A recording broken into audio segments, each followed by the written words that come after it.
These are the words that haunt the Barack Obama legacy. While Democrats and their media allies chase the fandom of Russian collusion with the Donald Trump campaign, leave it to conservative champion James Woods to pass on a Twitter post to remind Americans of just how brazenly Democrats downplayed the threat posed by Russia during the Obama administration. As President Trump prepares to meet with Russian President Vladimir Putin in Helsinki, Finland, for the first summit between the two leaders, it's a video that should make for some uncomfortable viewing for liberals with short memories. The moment came during the final debate between then-President Obama and Republican challenger Mitt Romney at Lynne University in Boca Raton, Florida in October 2012. A full transcript is here, as published by the Commission on Presidential Debates. Romney had just gone through a litany of the dangers posed by terrorism in the Islamic world. Terrorism that increased sharply under Obama's feckless watch,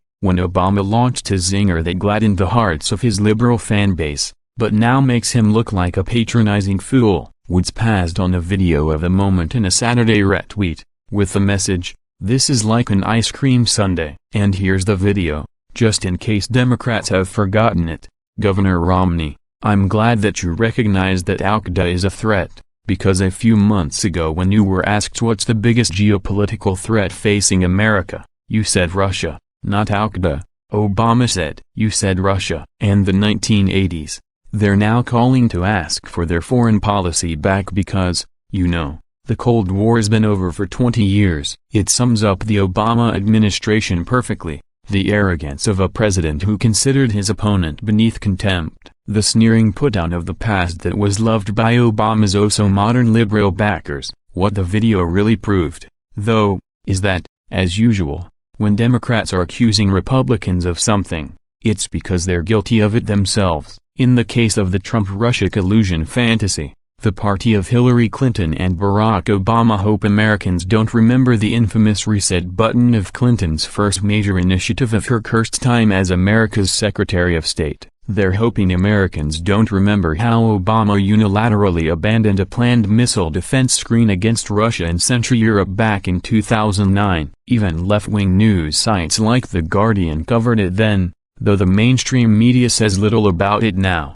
They're hoping Americans don't remember that it was Obama who was caught on a hot mic pledging the U.S. greater flexibility in negotiating with Russia if he won re-election in 2012. Some mainstream media reporters literally do not remember the incident now, or pretend not to, but clips like this one, passed on to Woods' politically aware Twitter audience of 1.6 million followers, are going to keep reminding Americans of the truth.